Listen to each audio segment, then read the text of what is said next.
Across centuries, the House of Rothschild have wielded unprecedented dominance, blending familial solidarity and relentless profit-seeking. From modest roots, they rise to influence international finance, wars, and politics, and become the most formidable banking dynasty of their age. The Rothschild banking dynasty has an unlikely origin, an 18th-century ghetto in Frankfurt, Germany. Like many of his time, Mayer Amschel Rothschild can't own land or farms due to his race, so he follows his family's path and becomes a textile trader. The ghetto was not very encouraging. Shops spilled heaps of second-hand clothes and soiled household goods into the alley. Frankfurt Jews are barred from farming, from handicrafts, even from dealing in nobler goods such as weapons, silk, or fresh fruit. Mayer Rothschild quickly grows discontented with trading textiles and becomes eager to explore other ventures, ones that offer higher profit margins. He soon discovers that trading gold coins and antiques could be much more lucrative. Mayer Rothschild quickly establishes himself as a shrewd trader and uncovers a brilliant strategy known today as front-running. He worked as a court agent, much like today's stockbrokers. His main client was Prince William of Hesse-Kassel. Whenever William wanted to purchase gold coins, he would ask Mayer Rothschild to obtain them from the market. What Rothschild did was this. He would first buy the coins using borrowed money, then sell them to Prince William, effectively acting as both the buyer and the seller. This practice is known as front-running in modern terms. In doing so, he profited twice, once from the 8% commission fee and also from front-running Prince William. By 1782, Mayer Rothschild has amassed a colossal fortune and earns the position as the investment manager for Prince William's vast wealth. But for Mayer Rothschild, it's just the beginning. To truly create a strong footing in the world of finance, he must evolve into a bank. Often, when traders and court agents accumulated significant wealth through their financial dealings, they sought greater recognition and respectability. Transitioning into banking was a way to gain legitimacy and credibility. Getting into banking proves genius for Mayer. By the close of the 1700s, he's the richest man in Frankfurt. But still, for Mayer Rothschild, it isn't enough.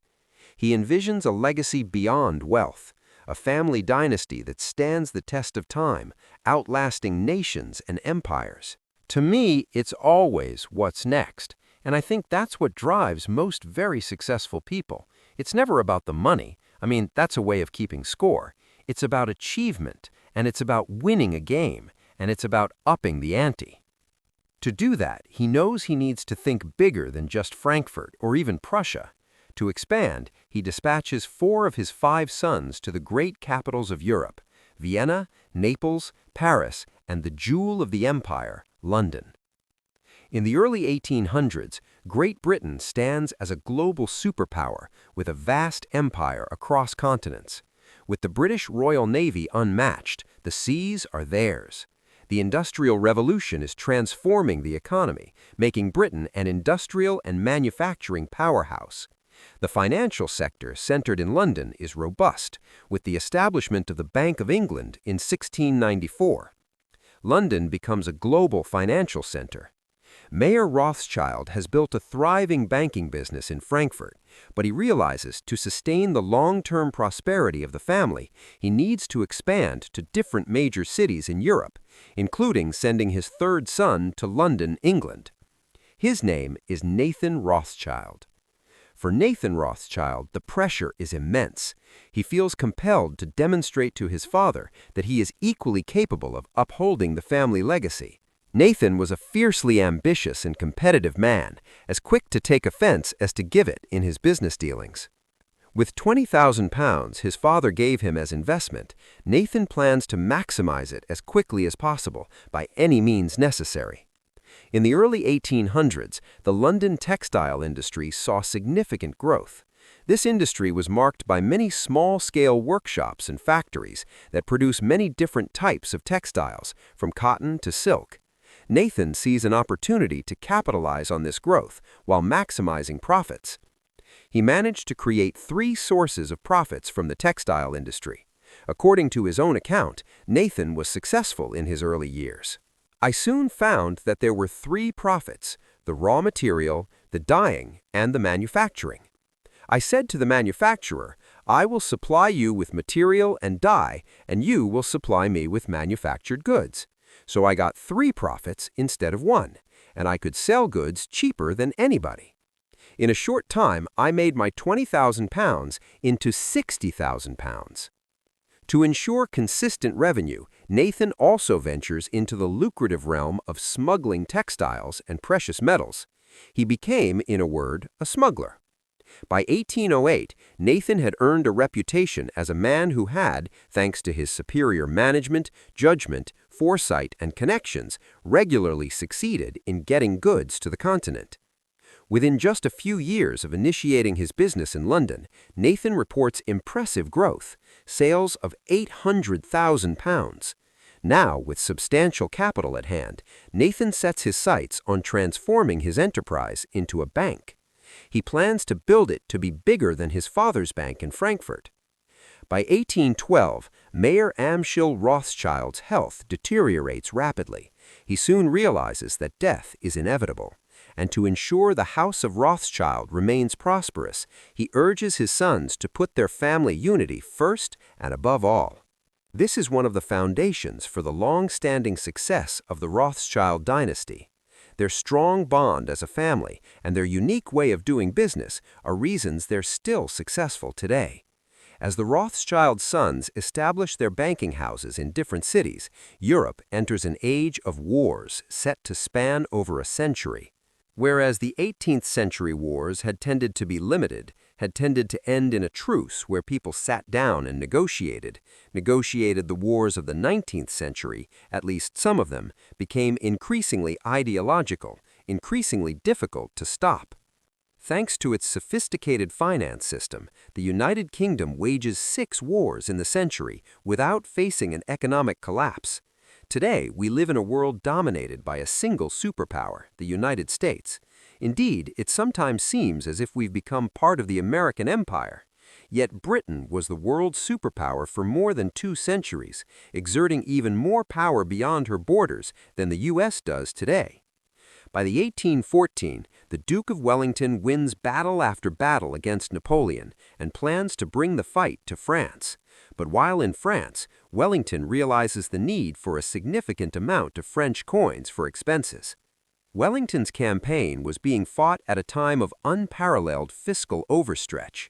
In protracted campaigns like Wellington's in the Iberian Peninsula, more sophisticated methods of procurement were necessary. Above all, it was essential to be able to purchase supplies and to pay troops. Nathan sees this as a once-in-a-lifetime opportunity. If he can meet this challenging demand, it can elevate his bank to unprecedented heights. Subsequently, Nathan made what he had done sound easy. When I was settled in London, the East India Company had £800,000 worth of gold to sell. I went to the sale and bought it all. I knew the Duke of Wellington must have it. I had bought a great many of his bills at a discount. The government sent for me and said they must have it. When they got it, they did not know how to get it to Portugal. I undertook all that, and I sent it to France, and that was the best business I ever did. By the mid-1800s, as Europe turns into a hotbed of war, its countries increasingly need the foreign exchange market. To start a war, you will need money. If you lose a war, you often have to pay the other side. For the House of Rothschild, wars become a profitable business. Their network of banking houses provides a unique competitive advantage. Back then, the modern banking system was just starting, so they could charge high fees, sometimes as much as 8%, for providing currency exchange services. But revenues from commissions are just a small part of their income source.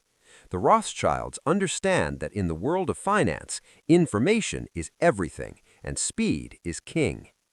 They were one of the earliest successful forex traders. Using private carriers and even leveraging well-trained horses and pigeons, the Rothschilds stay steps ahead of their competitors. As a result, currency speculation becomes their most profitable business. The profit for the London house keeps rolling in, and Nathan Rothschild becomes the richest man in the world. But even the most powerful man in finance can't defeat the ultimate enemy. On July 28, 36, the unexpected happens. Nathan Mayer Rothschild, the richest man in the world, dies at the age of 58. This was surprising because the Rothschild family was known for living long lives. In fact, when Nathan died, his mother was still alive, and she lived to be over 90 years old. The London Times gathered itself for one of its rare superlatives. The death of Nathan Mayer Rothschild, an editorial said, is one of the most important events for the city and perhaps for Europe in a long time. Nathan Rothschild's death has a huge impact on the market, but the House of Rothschild lives on without him. Thanks to a decentralized banking system they had created, the banks of the Rothschild family continued to thrive. But now they need a new leader. Nathan Rothschild's youngest brother, James Rothschild, in Paris, becomes the commander-in-chief of the family dynasty. For James, the pressure of being a Rothschild is immense. While government bonds and war financing remain profitable businesses for the family, the competition saturates the playing field, eating away at their profit margin. To bring his family new glory, he looks for a new edge. Nathan's youngest brother, James, was markedly less submissive to his will than the other three. The youngest brother was intellectually and temperamentally Nathan's equal. He also had the advantage of a better schooling. Even in acknowledging Nathan's leadership, James was less than deferential. James Rothschild soon sets his sights on a new burgeoning industry, the railroads. In the early 1800s, Europe witnesses rapid railroad expansion, starting with England's Stockton-Darlington line in 1825. Railroads revolutionize transportation, foster industrial growth, enhance trade, and reshape landscapes, ultimately connecting major European cities and regions. Throughout the 1840s, the Rothschilds provide financing for many railway ventures, reaping substantial profits from commissions and trading railroad bonds and stocks. The Rothschilds were clever with their money. They often use other people's money to reduce their own risks. James Rothschild plays a big part in what was known as syndicate in France during this time. By now, the Rothschilds are more than bankers, but the bank remains at the heart of the family business and generates the funds that are then invested in assets that are in increasing demand: metallurgy, mining, and above all, railways. While profits for the House of Rothschild soar, average people struggle to make ends meet. The income disparity between the rich and the poor remains as pronounced as ever. The industrialists of that period of time are people who are out for themselves, to make large fortunes as quickly as possible, even if it means pressing the envelope of what they have to do. After suffering consecutive wartime defeats, by the 1840s, the French government finds itself deep in debt, and as a result, the nation's economy teeters on the brink, leading the French populace to grow increasingly resentful of both the government and the financiers backing them. Within days, the Rothschilds' bank in France nears its breaking point. As the head of the French bank, James is desperate to save his institution. He turns to his nephew in London, Lionel, the son of Nathan Rothschild, for assistance. The French Revolution brought their houses in Vienna and Paris to the brink of insolvency, obliging the others in London to bail them out. By then, the Rothschild family's banking business had been around for almost 2 generations. For Lionel, bailing out his uncle's branch poses a significant risk and at a potential loss. However, to him, family unity ranks above all else. His London bank arranges a loan, saving his uncle's bank from collapse, but it doesn't stop there. Lionel Rothschild believes in prioritizing his family, but he also feels compelled to uplift his people. Lionel thinks that to further the cause of eliminating prejudice against people of his ethnicity, it's beneficial to enter government.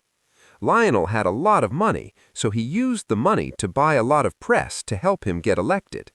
By the middle of the 19th century, most of the restrictions on British Jews had been done away with. the Commons passed a bill permitting the seating of a Jew. In August 1847, Lionel de Rothschild mounted the hustings as Liberal candidate for the City of London. Lionel was elected. There is a problem. To be fully sworn in as a member of the Commons, he would have to recite an oath to the Holy Scriptures, but Lionel refuses and insists he will swear only on the Old Testament. Becoming part of the government is monumental for the House of Rothschild. As James Rothschild ages, Lionel gradually assumes the role of the family's patriarch. But what Lionel doesn't realize is that though the House of Rothschild reigns supreme in Europe, a new empire emerges, poised to challenge their dominance. The early success of Rothschild is largely attributed to information, intelligence, and knowledge. Junius Morgan is a British banker of the merchant banking firm George Peabody and Company. By 1864, upon Peabody's retirement, Junius takes control of the firm. Junius Morgan always had a gravely mature air. He was the sort of prematurely middle-aged young man old financiers found consoling. He was solemn and businesslike and always master of his emotions. Junius Morgan understands that to play in the big league, he needs to venture into government financing, and for a banker in the 1800s, nothing presents more opportunities than wars. In 1867, France tries to purchase Luxembourg from the Netherlands. However, Prussia opposes the move, leading to rising tensions. The Chancellor of Prussia, the notoriously ruthless military man Otto von Bismarck, waits for an opportunity to strike. On July 19, 1870, Napoleon III declares war on Prussia. This declaration aligns perfectly with Bismarck's aspirations for a war that would further German unification under Prussian leadership. From the very beginning, Bismarck had a wild temperament, and it was very difficult for him to rein it in. He had these two sides, a clear intellect and tremendous precision. It was the combination of his wildness and his intelligence that drove him to escapades, drunken excess, or duels, or fencing. Bismarck always wanted to fence to prove his manliness. I see him as a raging bull. Having financed wars for a century, the House of Rothschild possesses an uncanny ability to predict if a country will win or lose. They have no faith in France to defeat the formidable Otto von Bismarck, and it will not make sense to lend money to France. While major banking houses like Rothschild and Barings avoid lending money to the French government, Junius Morgan sees this as the opportunity of a lifetime. It doesn't matter to him if France can win the war. What's crucial is if France can repay the loans. He quickly understands that even if France loses, the nation's economic resilience ensures their capability to pay back the loans. Although French politics was very shaky at the time, the French economy was very diversified, and more importantly, it had a very efficient tax collection system. Through his syndicate, Junius Morgan raises over £10 million for the French army. As an American banker, he also grants the French government access to purchase American arms. The war resulted in a decisive German victory. The conflict ended with the Treaty of Frankfurt in 1871, leading to significant territorial losses for France and the proclamation of the German Empire in the Hall of Mirrors at the Palace of Versailles. When the war ended, the defeated French didn't renege on the loan, as Bismarck predicted. Instead, they prepaid the bonds in 1873. As a result, Junius Morgan walks away with a fortune from this windfall. The loan netted him a whopping £1.5 million. This vastly augmented his firm's capital and propelled him into the upper ranks of government financing. And now the House of Morgan has become a formidable force in finance. While Junius Morgan strives to establish his banking dynasty, the House of Rothschild faces mounting challenges. Following the death of James Rothschild in 1868, the younger generations of Rothschilds become increasingly fragmented. To rebuild their prestige, they look beyond Europe, investing heavily overseas, allocating 37% of their portfolio to Egypt and financing Indian railroads. But to truly recapture their past success, they need a more expansive marketplace. As old empires fade, a new empire emerges, bigger and more powerful than any the world has ever seen. From the 1850s to the 1870s, America experiences significant growth, propelled by the Industrial Revolution, westward expansion, and the completion of the Transcontinental Railroad in 1869. This era witnesses the ascent of industrial magnates. Cornelius Vanderbilt reigns in railroads, Andrew Carnegie in steel, and John D. Rockefeller in oil, culminating in the formation of Standard Oil. These tycoons transform American business, introducing innovations and fresh organizational structures. The story of America isn't just the story of the patriots that helped build the democracy. The reason the United States is the leading economy in the world is because of the work of entrepreneurs who created entire industries that propelled the United States to be the leader of the free world. For years, the Rothschilds underestimated America, deeming it a land of madmen. But seeing the rise of the House of Morgan and Wall Street's emergence as the new global financial hub, the House of Rothschild starts to pursue more business opportunities. And nothing presents better opportunities than when there is blood on the street. For America, that day arrives on May 9, 1893.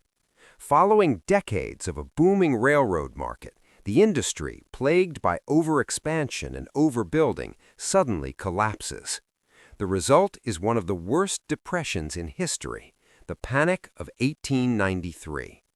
The president, Grover Cleveland, is determined to maintain the gold standard and refuses to engage in expansionary fiscal policies such as tax cuts and increased government spending. Back then, the U.S. dollar was not the main global currency. The British pound was. President Cleveland felt that to maintain the credibility of the U.S. government, he must maintain the convertibility of dollars to gold. The Cleveland government is running dangerously low on gold reserves, so he calls on J. Pierpont Morgan for assistance. Around this time in the late 1800s, Julius Morgan had passed away in a traffic accident, making J. Pierpont Morgan the head of the House of Morgan. The federal government is days away from depleting its gold reserves. Morgan understands the outcome will be disastrous for the young country and for his own banking empire. And he knows there is one family with access to a vast amount of gold that can help the federal government, the House of Rothschild. For the last 3 decades, the Rothschilds have been strategically investing in mining operations for gold and silver. Their interests in gold mining grew rapidly. Moreover, many of the bond issues handled by the Rothschilds in this period were linked to the recipient's adoption of the gold standard. J.P. Morgan raises $65 million by issuing government bonds and uses the money to negotiate with the Rothschilds, purchasing 3.5 million ounces of gold for the Fed. Back then, banks really like doing business with the government. Why? Because governments usually pay back their debts, and they can always collect more taxes if needed. The collaboration of Morgan and Rothschild makes their bond offering one of the most sought-after investments. The gold bonds sell out in 30 minutes when offered to the public. America enters the world scene as a new empire, one that rivals any in the history of the world, a superpower. While the Rothschilds successfully expand their business reach in America and throughout the world by the late 1800s and early 1900s, the old empires in Europe head for another major showdown. By the early 1900s, tensions among European powers reach a boiling point, fueled by imperial rivalries, military buildups, and complex alliances. While the path to war threatens businesses with potential catastrophe, the House of Rothschild sees an opportunity to capitalize on the growing tensions. The head of the London Rothschild Bank is Nathan Rothschild.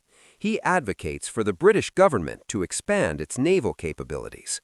So many European countries started to spend more on their militaries.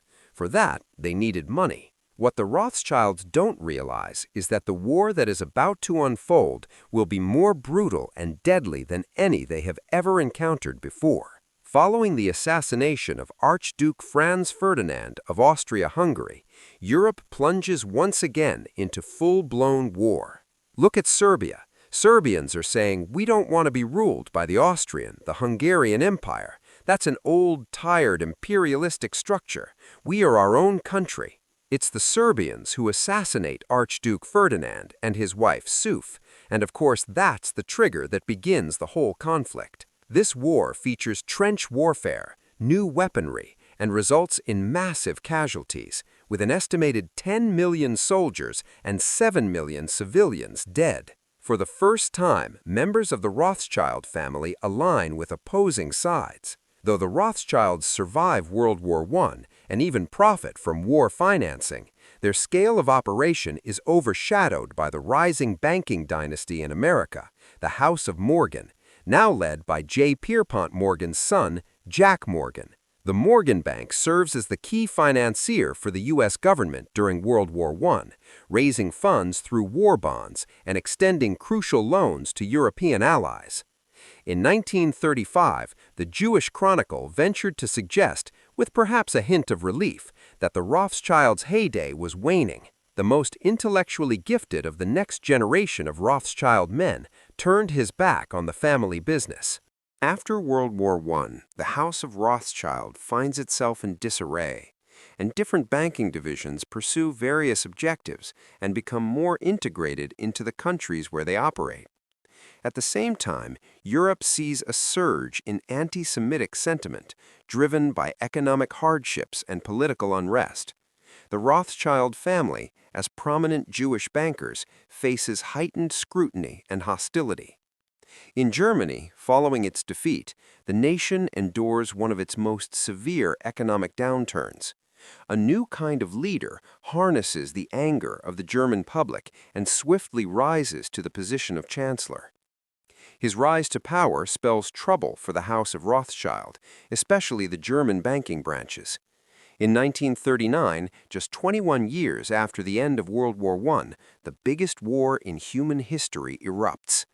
In the spring of 1940, Hitler secures victory after victory. Denmark and Norway quickly fall under occupation.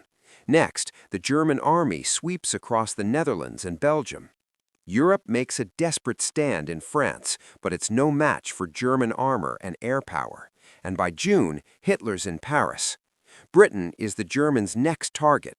If Hitler conquers Europe, the House of Rothschild will face its certain demise. While some Rothschild members engage in resistance movements against the Nazi occupation, many flee Europe to escape persecution, seeking exile in safer countries. When German tanks rolled into Paris in 1940, the French Rothschilds were in grave peril. The older ones, Edouard, Robert, and Maurice, managed to escape. They ended up by sundry paths and stops in the United States or England. As a result, the family endures significant financial and personal losses as their assets are seized and properties confiscated.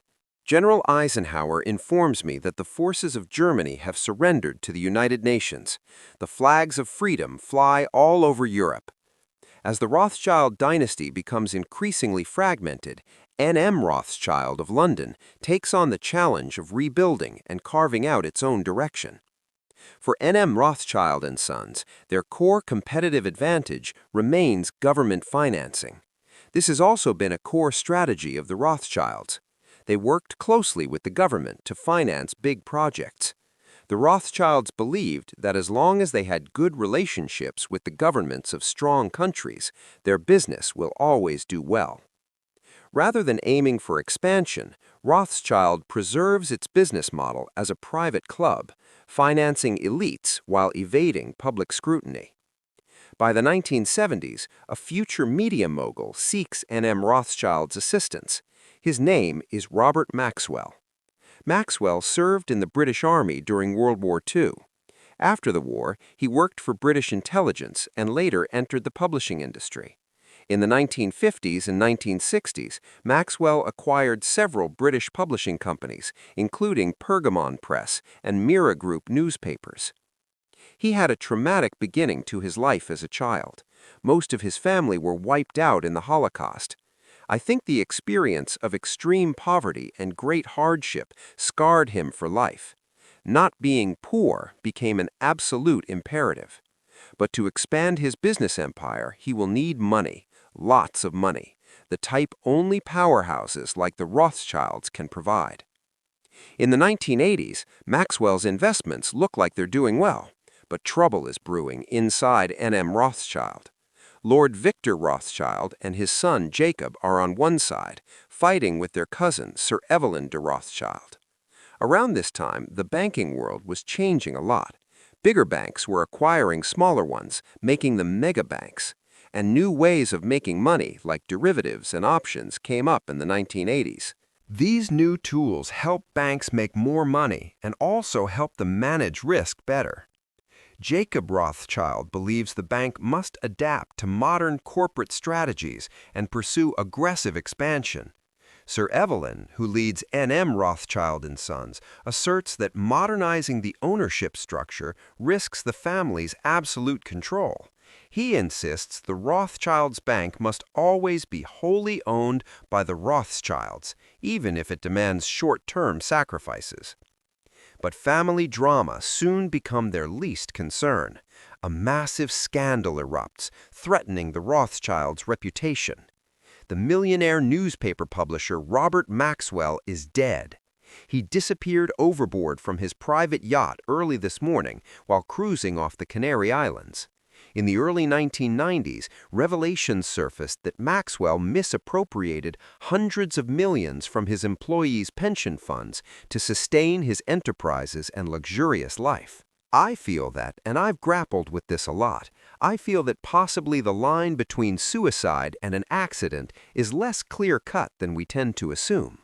Maxwell's mysterious death in 1991, after vanishing from his yacht near the Canary Islands, spurs investigations into his financial misdeeds. While the Rothschilds' involvement in Maxwell's demise remains unclear, the event blemishes their reputation. But for Sir Evelyn de Rothschild, the scandal reaffirms his beliefs about the bank's need for discretion and privacy. But N.M. Rothschild is still just the tip of the extensive Rothschild legacy. By 2023, the Rothschild family diversifies its interests across multiple sectors, extending beyond traditional banking. Their enterprises encompass investment banking, wealth and asset management, private equity, and philanthropy. The original banking establishments in Paris, Frankfurt, Vienna, London, and Naples, once the bedrock of the Rothschild banking dynasty, have adapted to the evolving financial landscape. While banking is still central, the family's influence now permeates a wider range of financial services. Throughout history, the Rothschild family was often not hesitant about making more money. But when it comes to maintaining family legacy, they were able to let go of those opportunities. This kind of long-term view is both respected and scary.